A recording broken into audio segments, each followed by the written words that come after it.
بسم اللہ الرحمن الرحیم۔ السلام علیکم۔ ایک وہ محاذ تھا جس پر نور الدین زنگی لڑ رہا تھا۔ اس نے کرک کا قلعہ فتح کر کے وہاں کے اور مضافات کے علاقوں میں انتظامات مکمل کر لیے تھے۔ اس کے گشتی دستے دور دور تک گشت کرتے تھے تاکہ صلیبی کسی طرف سے جوابی حملے کے لیے آئیں تو قبل از وقت اطلاع مل جائے۔ ان دستوں کا تصادم صلیبی دستوں سے ہوتا رہتا تھا۔ زنگی تمام انتظامات سلطان ایوبی کی فوج کے حوالے کر کے بغداد واپس جانے کی تیاریاں کرنا چاہتا تھا۔ وہ سلطان ایوبی کے انتظار میں تھا، مگر سلطان ایوبی دوسرے محاذ پر لڑ رہا تھا جو صلیبیوں اور ان کے پیدا کردہ غداروں نے مصر میں کھول رکھا تھا۔ یہ محاذ زیادہ خطرناک تھا۔ سلطان ایوبی اس زمین دوز محاذ پر لڑنے کی اہلیت رکھتا تھا۔ وہ خوب مقابلہ کر رہا تھا، مگر اسے ابھی پتہ نہیں چلا تھا کہ ایک محاذ اور بھی کھل گیا ہے۔ یہ تھا فرعونوں کے مدفنوں کی تلاش۔ شام کے کھانے کے بعد سلطان صلاح الدین ایوبی اس کمرے میں گیا جہاں وہ اپنے سالاروں اور دیگر حکام کو اکٹھا کر کے احکامات اور ہدایات دیا کرتا تھا۔ وہاں فوج کے اعلیٰ کمانڈروں کے علاوہ علی بن سفیان اور غیاث بلبیس بھی تھے، اور سلطان ایوبی کو اسی روز زنگی کا ایک طویل تحریری پیغام بھی ملا تھا۔ اس نے اس پیغام کے ضروری حصے کمانڈروں کو سنائے۔ زنگی نے لکھا تھا: عزیز صلاح الدین، اللہ تعالیٰ تمہیں زندہ سلامت رکھے۔ اسلام کو تمہاری بہت ضرورت ہے۔ کرک اور گرد و پیش کے علاقے دشمن سے صاف ہو چکے ہیں۔ گشتی دستے جاتے ہیں تو صلیبیوں کا کوئی دستہ کبھی کبھی ہمارے کسی دستے سے الجھ پڑتا ہے۔ صلیبی مجھ پر یہ رعب ڈالنے کی کوشش کر رہے ہیں کہ وہ ابھی یہی ہیں۔ تمہارے تیار کیے ہوئے چھاپہ مار دستے تعریف کے قابل ہیں۔ یہ بہت دور تک چلے جاتے ہیں۔ تم نے ان پر جو محنت کی ہے وہ اس کا صلہ دے رہے ہیں۔ تمہارے جاسوس ان سے بھی دلیر اور عقل مند ہیں۔ ان کی نظروں سے میں اتنی دور بیٹھا ہوا دشمن کی ہر ایک حرکت دیکھ رہا ہوں۔ تازہ اطلاع یہ ہے کہ صلیبی شاید جوابی حملہ نہ کریں۔ وہ ہمیں انگیخ کر رہے ہیں کہ ہم آگے جا کر ان پر حملہ کریں۔ تم جانتے ہو کہ بیت المقدس جو ہماری منزل ہے اور قبلہ اول جو ہماری مقصود ہے کتنی دور ہے۔ میں جانتا ہوں کہ تم ان فاصلوں سے اور ان مسافتوں سے گھبرانے والے انسان نہیں ہو، لیکن فاصلے زیادہ نہیں، دشواریاں اور رکاوٹیں زیادہ ہیں۔ بیت المقدس تک ہمیں بہت سے قلعے سر کرنے ہوں گے۔ ان میں چند ایک قلعے تو بہت مضبوط ہیں۔ صلیبیوں نے قبلہ اول کا دفاع دور دور کی قلعہ بندیوں کی صورت میں بہت مضبوط کر رکھا ہے۔ جاسوسوں نے یہ بھی بتایا ہے کہ صلیبی اس کوشش میں ہیں کہ یونانیوں، بازنطینیوں اور اطالویوں کا بحری بیڑا متحد ہو جائے اور مصر پر حملہ آور ہو کر شمالی علاقے میں فوجیں اتار دے۔ تمہیں اس صورتحال کے لیے تیار رہنا چاہیے اور پیش بندی کر لو۔ تمہارے پاس دور مار آتشی گولے پھینکنے والی منجنیقیں زیادہ ہونی چاہیے۔ میں یہ مشورہ دوں گا کہ شمالی علاقے کی زمین اجازت دے تو دشمن کے بحری بیڑے کو ساحل تک آنے دو۔ وہاں مزاحمت نہ کرو۔ دشمن کو اس خوش فہمی میں مبتلا کر دو کہ اس نے تمہیں بے خبری میں آ دبوچا ہے۔ فوجیں اتر آئیں تو جہازوں پر آگ برساؤ اور صلیبی فوج کو اپنی پسند کے میدان میں گھسیٹ لاؤ۔ میں تمہاری مجبوریوں سے بے خبر نہیں ہوں۔ تمہارے قاصد نے تمام حالات بتائے ہیں۔ رب کعبہ کی قسم، صلیبیوں کی ساری بادشاہیاں طوفان کی طرح آ جائیں تو بھی امت رسول اللہ صلی اللہ علیہ وآلہ وسلم کا کچھ نہیں بگاڑ سکتی۔ امت لہو دینا جانتی ہے، یہ مجاہدوں کی امت ہے، مگر ایمان بیچنے والوں نے ہمیں زنجیریں ڈال رکھی ہیں۔ تم قاہرہ میں قید ہو گئے ہو، میں بغداد سے نہیں نکل سکتا۔ عورت، شراب اور زر و دولت نے ہماری صفوں میں شگاف کر ڈالے ہیں۔ اگر ہمارے گھر میں سکون اور اعتماد ہوتا تو ہم دونوں صلیب کا مقابلہ کرتے، مگر کفار نے ایسا طلسم پیدا کیا ہے کہ مسلمان بھی کافر ہو گئے ہیں۔ یہ کافر مسلمان اتنے مردہ ہو چکے ہیں کہ یہ احساس بھی نہیں رکھتے کہ ان کا دشمن ان کی بیٹیوں کی عصمت سے کھیل رہا ہے۔ کرک کے مسلمان بہت بری حالت میں تھے۔ صلیبیوں نے ان پر جو مظالم ڈھائے وہ سنو تو لہو کے آنسو روگے۔ میں اپنی قوم کے غداروں کو کیسے سمجھاؤں کہ دشمن کی دوستی دشمنی سے زیادہ خطرناک ہے۔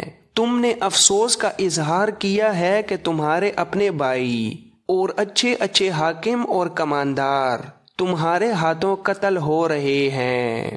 صلاح الدین ایوبی، افسوس اس پر نہیں کہ وہ تمہارے ہاتھوں قتل ہوئے، افسوسناک امر یہ ہے کہ وہ غدار ہوئے، اور یہ بھی افسوسناک ہے کہ صلیبی خوش ہو رہے ہوں گے کہ وہ مسلمانوں کو مسلمان کے ہاتھوں قتل کرا رہے ہیں۔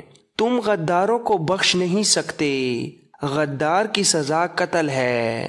میں تمہارا انتظار کر رہا ہوں، تم جب آؤ تو تمہارے ساتھ فوج زیادہ ہونی چاہیے۔ صلیبی تمہیں قلعہ بندیوں میں لڑا کر تمہاری طاقت زائل کرنا چاہتے ہیں۔ کہیں ایسا نہ ہو کہ بیت المقدس کے راستے میں ہی تم بے بس ہو جاؤ۔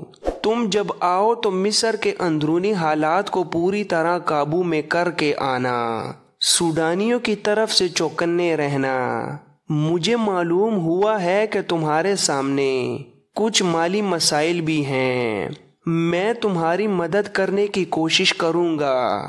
بہتر ہے کہ اپنے مسائل خود ہی حل کرنے کی کوشش بھی کرو کہ قاہرہ سے جلدی نکل آؤ، لیکن اندر اور باہر کے حالات دیکھ کر وہاں سے نکلنا۔ اللہ تمہاری مدد فرمائے۔ صلاح الدین ایوبی نے مجلس کے حاضرین کو یہ پیغام پڑھ کر سنایا اور انہیں یہ امید افزا خبریں سنائیں کہ فوج میں شامل ہونے کے لیے دیہاتی علاقے سے لوگ آنے لگے ہیں۔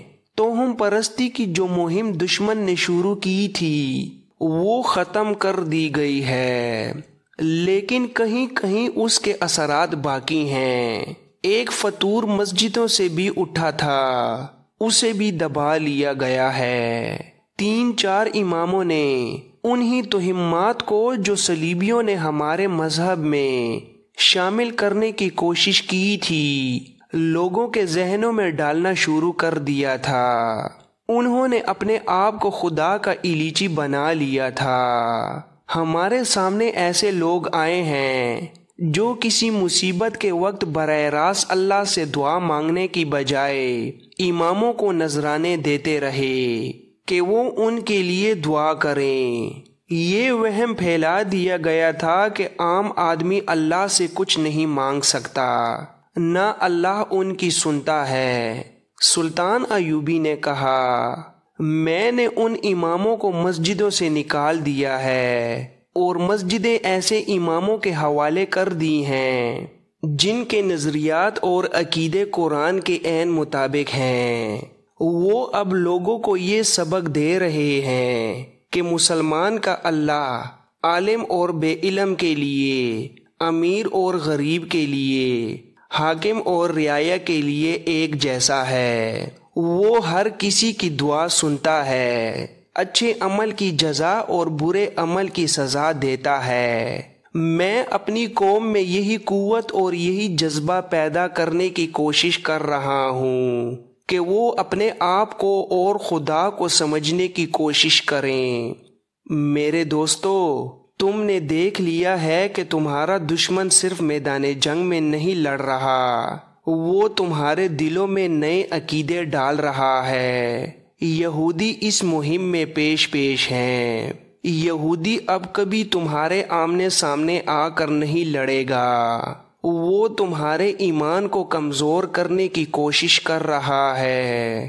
اس عمل میں اتنی جلدی کامیاب نہیں ہو سکتا، لیکن وہ ناکام بھی نہیں ہوگا۔ وہ وقت آئے گا جب اللہ کی دتکاری ہوئی یہ قوم مسلمانوں کو کمزور دیکھ کر ایسی چال چلے گی کہ اپنے مقاصد کو پا لے گی۔ اس کا خنجر سلطنت اسلامیہ کے سینے میں اتر جائے گا۔ اگر اپنی تاریخ کو اس ذلت سے بچانا چاہتے ہو تو آج ہی پیش بندی کر لو۔ اپنی قوم کے قریب جاؤ، اپنے آپ کو حاکم اور قوم کو محکوم سمجھنا چھوڑ دو۔ ان میں اتنا وقار پیدا کرو کہ یہ قومی وقار پر جانے قربان کر دیں۔ سلطان ایوبی نے بتایا کہ صلیبیوں کے پاس عورت اور دولت ہے، اور ہمارے ہاں ان دونوں کا لالچ موجود ہے۔ ہمارے سامنے ایک مہم یہ بھی ہے کہ قوم کے دل سے عورت اور دولت کا لالچ نکال دیں۔ اس کے لیے ایمان کی مضبوطی کی ضرورت ہے۔ ایک اعلیٰ کمانڈر نے کہا، امیر محترم، ہمیں دولت کی ضرورت بھی ہے۔ اخراجات پورے کرنے مشکل ہو رہے ہیں۔ ہمیں بعض کاموں میں مشکل پیش آتی ہے۔ سلطان ایوبی نے کہا، میں یہ مشکل آسان کر دوں گا۔ تمہیں یہ حقیقت ہمیشہ کے لیے قبول کرنی پڑے گی کہ مسلمانوں کے پاس دولت کی اور فوج کی کمی رہی ہے اور رہے گی۔ ہمارے رسول اللہ صلی اللہ علیہ وآلہ وسلم نے پہلی جنگ 313 مجاہدین کی طاقت سے لڑی تھی۔ اس کے بعد مسلمان جہاں بھی لڑے اسی تناسب سے لڑے۔ مسلمانوں کے پاس دولت کی کمی کبھی نہیں رہی۔ دولت چند ایک افراد کے گھروں میں چلی گئی۔ اب بھی ہماری قوم کا یہی حال ہے۔ چھوٹی چھوٹی ریاستوں کے جو مالک مسلمان ہیں ان کے پاس دولت کے ڈھیر پڑے ہیں۔ غیاث بلبیس نے کہا، سالار اعظم، دولت کے ڈھیر یہاں بھی پڑے ہیں۔ اگر آپ اجازت دیں تو ہم ایک نئی مہم شروع کر سکتے ہیں۔ آپ کو معلوم ہے کہ مصر خزانوں کی سرزمین ہے۔ یہاں جو فرعون بھی مرا وہ اپنا تمام تر خزانہ اپنے ساتھ زمین کے نیچے لے گیا۔ وہ خزانے کس کے تھے؟ یہ اس غریب مخلوق کی دولت تھی جسے بھوکا رکھ کر اس سے سجدے کرائے گئے۔ اس دور کے انسان نے فرعون کو خدا صرف اس لیے کہا تھا کہ وہ انسان بھوکا تھا۔ اس کی قسمت فرعونوں کے ہاتھ میں تھی۔ اس کی زندگی اور موت بھی فرعونوں نے اپنے ہاتھ میں لے لی تھی۔ انسانوں سے زمین کھدوا کر اور پہاڑ کٹوا کر فرعونوں نے اپنے زمین دوز مقبرے بنائے تو وہ ایسے جیسے ان کے محل تھے۔ ان میں انہوں نے وہ دولت ڈھیر کر لی جو لوگوں کی تھی۔ اگر آپ اجازت دیں تو ہم فرعونوں کے زمین دوز مقبروں اور مدفنوں کی تلاش شروع کر دیں اور خزانے ملک اور قوم کی خاطر استعمال کریں۔ غیاث بلبیس کی تائید میں کئی آوازیں اٹھیں۔ یہی صحیح ہے امیر محترم، ہم نے اس سے پہلے کبھی غور ہی نہیں کیا تھا۔ ہم اس مہم میں فوج کو استعمال کر سکتے ہیں۔ شہری آبادی سے ایک لشکر جمع کیا جا سکتا ہے۔ ہاں، غیر ملکیوں کو استعمال کیا جائے اور انہیں اجرت دی جائے۔ مجلس میں ہنگامہ سا برپا ہو گیا۔ ہر کوئی کچھ نہ کچھ کہہ رہا تھا۔ اگر کوئی خاموش تھا تو وہ صلاح الدین ایوبی تھا۔ مجلس میں بہت دیر بعد یہ احساس پیدا ہوا کہ ان کا امیر اور سالار اعظم خاموش ہے۔ مجلس پر بھی خاموشی طاری ہو گئی۔ سلطان ایوبی نے سب پر نگاہ ڈالی اور کہا، میں اس مہم کی اجازت نہیں دے سکتا جس کی تجویز غیاث بلبیس نے پیش کی ہے۔ مجلس پر اچانک سناٹا طاری ہو گیا۔ کسی کی توقع نہیں تھی کہ سلطان ایوبی اس تجویز کو ٹھکرا دے گا۔ اس دوران سلطان نے کہا، میں نہیں چاہتا کہ مرنے کے بعد تاریخ مجھے قبر چور اور مقبروں کا ڈاکو کہے۔ تاریخ نے مجھے ذلیل کیا تو اس میں تمہاری بھی ذلت ہوگی۔ آنے والی نسلیں کہیں گی کہ صلاح الدین ایوبی کے مشیر اور وزیر بھی قبر چور تھے۔ صلیبی اس الزام کو خوب اچھالیں گے اور تمہاری قربانیوں اور جذبہ اسلام کو ڈکیتی اور رہزنی کا نام دے کر تمہیں تمہاری ہی نسلوں میں رسوا کر دیں گے، اور تم ہی نہیں بلکہ ہماری تاریخ بھی ذلیل اور رسوا ہو جائے گی۔ علی بن سفیان نے کہا، گستاخی معاف امیر محترم، تھوڑے سے عرصے کے لیے مصر صلیبیوں کے قبضے میں آیا تھا۔ انہوں نے سب سے پہلے یہاں کے خزانوں کی تلاش شروع کی تھی۔ قاہرہ کے مضافات میں ہم نے جن کھنڈروں سے صلیبی تخریب کاروں اور فدائیوں کا ایک گروہ پکڑا تھا وہ کسی فرعون کا مدفن تھا۔ وہاں سے وہ سب کچھ لے گئے تھے۔ صلیبیوں کی حکومت زیادہ دیر قائم نہ رہی، ورنہ وہ یہاں کے تمام خزانے نکال کر لے جاتے۔ محترم غیاث بلبیس نے ٹھیک کہا ہے کہ یہ خزانے اگر کسی کی ملکیت ہیں تو وہ فرعون نہیں تھا، ان کے مالک اس وقت کے انسان تھے۔ میں یہ مشورہ پیش کرنے کی جرت ضرور کروں گا کہ یہ خزانے نکال کر آج کے انسان کی فلاح و بہبود اور وقار کے لیے استعمال کیے جائیں۔ سلطان ایوبی نے کہا، اور میں تمہیں یہ بھی بتا دوں کہ یہ خزانے تمہارے سامنے آئے تو تم بھی فرعون بن جاؤ گے۔ انسان کو یہ جرت کس نے دی تھی کہ وہ اپنے آپ کو رب سمجھے؟ دولت اور دولت کی ہوس نے۔ انسان کو انسان کے آگے سجدہ کس نے کرایا تھا؟ مفلسی اور بھوک نے۔ تم صلیبیوں کی بات کرتے ہو کہ انہوں نے فرعونوں کے ایک مدفن کو لوٹا۔ میں تمہیں بتاتا ہوں کہ جب پہلے فرعون کی لاش تمام تر خزانے کے ساتھ زمین میں دبائی گئی تھی، قبر چوری اسی وقت شروع ہو گئی تھی۔ انسان وحشیوں اور درندوں کی طرح پہلے فرعون کے مدفن پر ٹوٹ پڑے تھے۔ ان کا دین اور ایمان صرف دولت بن گیا تھا۔ پھر فرعون مر کر اپنے خزانے زمین میں لے جاتے رہے اور قبر چوری باقاعدہ پیشہ بن گئی۔ اس کے بعد ہر فرعون نے اپنی زندگی میں ہی اپنا مدفن کسی ایسی جگہ تیار کرایا کہ کوئی اسے کھول نہ سکے، اور جب فرعونوں کا دور ختم ہو گیا تو مصر جس کے قبضے میں بھی آیا اس نے اس چھپے ہوئے خزانوں کی تلاش شروع کر دی۔ میں جانتا ہوں کہ فرعونوں کے بہت مدفن ایسے ہیں جن کے متعلق کوئی جانتا ہی نہیں کہ کہاں ہیں۔ وہ زمین دوز محل ہیں۔ قیامت تک مصر کے حکمران اور حملہ آور ان مدفنوں کو ڈھونڈتے رہیں گے۔ ان تمام حکومتوں کو زوال کیوں آیا؟ صرف اس لیے کہ ان کی توجہ خزانوں پر مرکوز ہو گئی تھی۔ رعایا کو یہ تاثر دیا گیا کہ دولت ہے تو عزت ہے، ہاتھ خالی ہے تو تم بھی اور تمہاری بیٹیاں بھی ان کی ہیں جن کے پاس دولت ہے۔ میرے رفیقو، صلاح الدین ایوبی کو اس قطار میں کھڑا نہ کرو۔ میں اپنی قوم کو یہ تاثر دینا چاہتا ہوں کہ اصل دولت قومی وقار اور ایمان ہے، لیکن یہ تاثر صرف اس صورت میں پیدا کیا جا سکتا ہے کہ میں خود اور تم سب جو حکومت کے ستون ہو دل سے دولت کا لالچ نکال دو۔ ہم ان خزانوں کی تلاش ذاتی لالچ کے لیے نہیں کرنا چاہتے۔ ایک کمانڈر نے کہا، ہم قومی ضروریات کے پیش نظر یہ مہم شروع کرنا چاہتے ہیں۔ سلطان ایوبی نے کہا، میں جانتا ہوں میرا انکار تم میں سے کسی کو پسند نہیں۔ میری بات سمجھنے کے لیے تمہیں اپنے ذہن بالکل خالی کرنے ہوں گے۔ میری عقل مجھے بتا رہی ہے کہ باہر سے آئی ہوئی دولت جو قومی ضروریات کے لیے آئی ہو حاکموں کے ایمان متزلزل کرتی ہے۔